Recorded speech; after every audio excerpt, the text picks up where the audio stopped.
Noong panahon siya ay hari, masiglang kaniyang pagbati.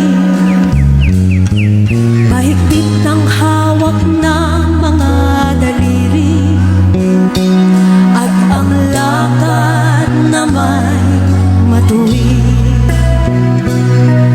Mahusay ang kaniyang talumpati,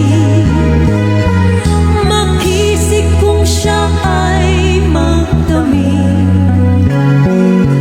Malalim ang kaniyang pag-iisip, at lahat ay sa kaniya